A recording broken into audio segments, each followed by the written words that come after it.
air conditioning on 2013 Prius C Model 3. Brand new condenser, just replaced, filling up the system, but we're going to do an experiment here. I'm not going to fill it up all the way, and we're going to data log and track and see what the changes are as I fill it up a little at a time. Right now I have it about halfway filled. As you see, I have 210 grams inside the system. Now this is using the wireless Bluetooth. This is from the field piece, the SR47. See right there, let's see if it'll zoom in there. Come on, zoom in, there you go. So it's wireless. The full charge amount on this is 420 grams by the factory sticker. They don't have the stickers up here. They do have the stickers. This is a good body shop. Good body shops always put back all the stickers in the original locations, in the orientation they originally. At this shop, they take pictures of where all the factory stickers go, and then they put them back after they do their repairs. And another good thing about this body shop, they completely detail the customers' cars. That's a thumbs up, and they do a real good job. It was hit over here, but you see the old lens? What this body shop does that most body shops won't, they'll have their detailing guy buff this out so it's clear, so it matches the other side. Many body shops won't do that. This shop goes that extra mile and produces their car that is fit. It looks like it's brand new in the front. You'll swear, I've seen them buff these out. You'll swear that they replaced it, and you think, oh, they replaced it out of their own pocket and they gave me a better job. They do a really good job at buffing over here. So here we go, get back to this. We're at 210 grams. Let's look at the pressures of temperature, the superheat and subcool. Look at the subcooling, 1.6. Okay, most of you don't know about subcooling, but pay attention to this when we're completely filled. The superheat, the subcooling. Okay, now let's get, this is what everybody else is used to. They just look at pressures on a set of analog gauges. So we have 21 PSI on the low side. We have 89 PSI on the low side. Out of the dash, 40 degrees Fahrenheit, and that's coming from the field piece JL3RH. This is humidity and temperature, but we have the one right there, 12-inch long, going down the dash, taking the temperature right out of the dash. So if we look at a data log graph, let's go here. And I'm gonna have to take these gloves don't wanna work on this morning. If you look here, 40.5 degrees. We're going into minute 10 right now. Let's see if I can zoom in on there. 40.2 degrees Fahrenheit is coming out of the dash. If we look at the pressure, look at the pressure. It's completely steady, no change at all. Maybe within 1 PSI. 20.8 PSI, 21.1 PSI. Less than a half PSI difference in change on the low side over a span from the 6-minute going into the 11-minute point. Let's look at the high side. 89.6, 88 point, god dang it, focus. 88.4, if you can see that, sorry, but this is an Apple and Apple sucks. Okay, so let's add a little refrigerant in here. Let's add 50 grams. Oh, let's look at, there's those guys who like to look at the little sight glass. So we will do that for you. There we go. That's the sight glass. You can see the refrigerant flowing in there. So now let's add 50 grams. We'll look down here. I have my liquid line going to the tank. Let's get roughly 50 grams in there. See if I can focus on that for you. Okay. 1, 2, 3. A little more. A little more.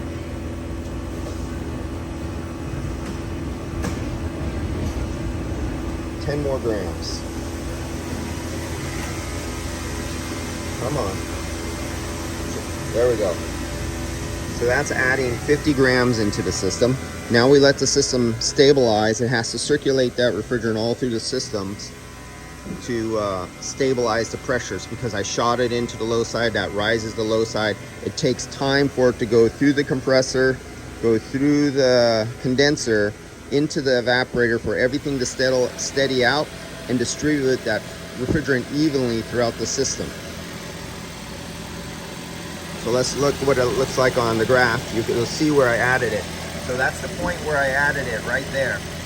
And you can see the little increments when I added in a little bit of refrigerant at a time. This is the pressure, this is the low side pressure. You can see exactly when I added the refrigerant, and then you can see as it steadies out in the result. 25, and look at the high side pressure. We jumped up as I was adding it. It jumped up to 93 psi. Let's see if I can get in there. Zoom in on 93 psi. But you see, we're coming back down again. 91, and we'll stabilize out. See, I think we went up 1/10. We're hovering right around, the subcooling's hovering right about the same. So let's look at our bubbles, because there's those bubble guys. We still have bubbles. All right. So let's add another 50, and you can see. Let's see. No, you can't see because the Apple doesn't want to focus. You can see we're coming down. We're at an angle coming down. The low side is continuously going down. It'll steady out. Now, if you look at our high side, we're up to 26 psi. I mean, our low side. Let's go back to our temperature. Look at our temperature. What's our temperature? Still at 40 degrees. Nothing has changed there. You can see that steady and rock flat. So let's add a little bit more refrigerant. This time we'll look at the graph as I add it in. We're gonna add in another 50. Oh shoot, we just zero. Let me get back on there, hook in. That's 15 minutes. Every 15 minutes to save the batteries, it'll automatically cut off. Okay, make sure we're there. 90. We're at 90. Okay, add some more refrigerant in.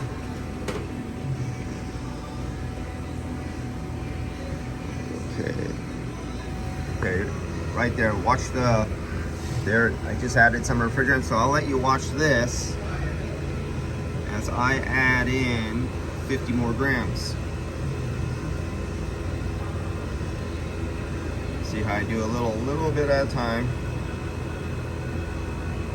Try not to overdo it.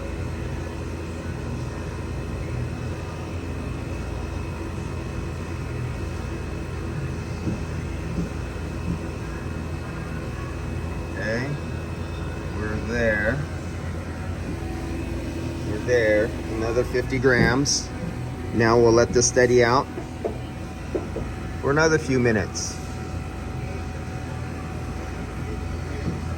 Let's look at the temperature. Still at 40 degrees. Absolutely nothing is changing there.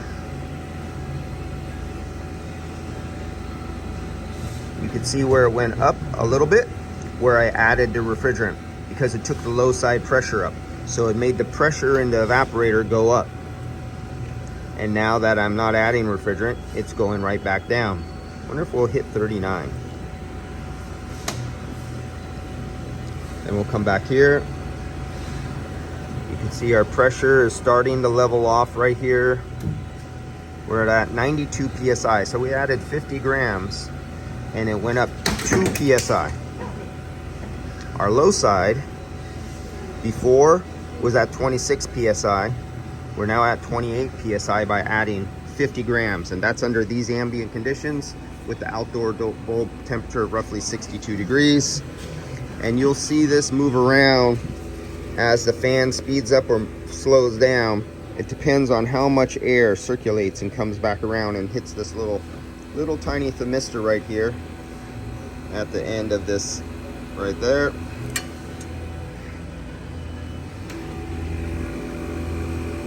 Where are we at down here?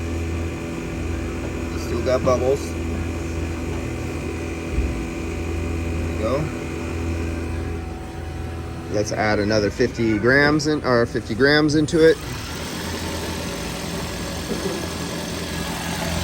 right back down here. Let's look at that.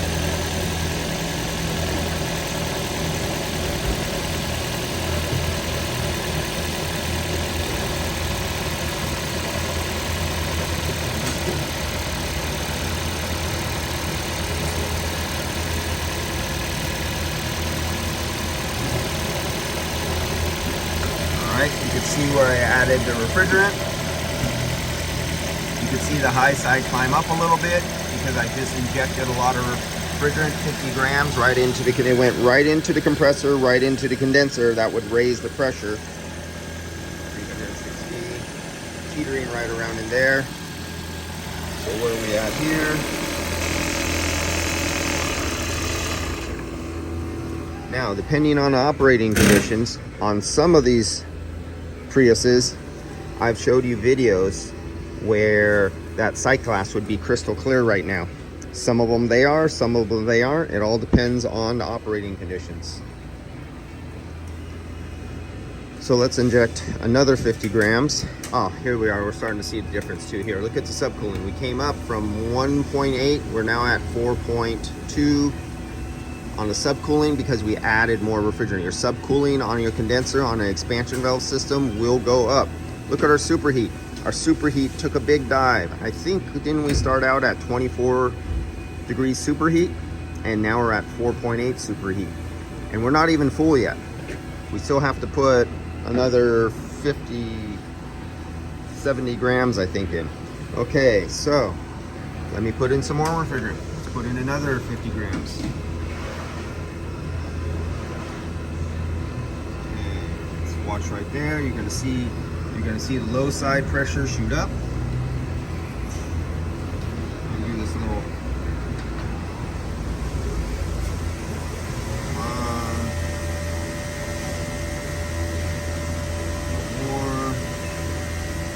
I'm gonna put it all the way to 420 grams total. I'm gonna just fill it up. Come on, there we go. We're now at 420 grams. So now we're complete factory fill according to the manufacturer's sticker on the hood. Let's say where our temperature is at right now. Did we move? Our temperature is still at 40 degrees, and let's focus for you guys. Okay, so our dash temperature is still 40 degrees. Has not changed. We're starting to dip into 39. Just by tenths. You can see where I added. Before I added, it was at 29.4 PSI on the low side. After I added, it's at 30.2 PSI. Let's come back to here. Oh look, there's lots of bubbles. Oh my God, we gotta add more refrigerant. But wait a minute, didn't the factory sticker say this vehicle is 420 grams? Well, I have 420 grams in there, but we still have lots of bubbles. So right now, we are 100% filled at 420 grams. That is the factory fill specification, but we still have lots of bubbles. So let's get that little can of AC Pro and you know the gauge, what it's supposed to say. And let's just keep adding this thing up and whacking off the little can until we get clear sight glass, because the guys on YouTube say a clear sight glass is good. And what's our high side pressure? We're at 94 PSI right now. Our low side is 28. Let's see if I can get that to focus for you guys. So that's our low side pressure. High side pressure is still coming down, 94 PSI. Let's go back and look at our temperature. Well, we went down to 38 degrees. So when we had 220 grams of refrigerant in here, we had 40 PSI coming out of 40 degrees Fahrenheit coming out of the dash. That was with 220 grams, and we had bubbles in the sight glass. Now we have 420 grams, and we have 38 degrees Fahrenheit. It only dropped by 2 degrees by adding the other half of the charge.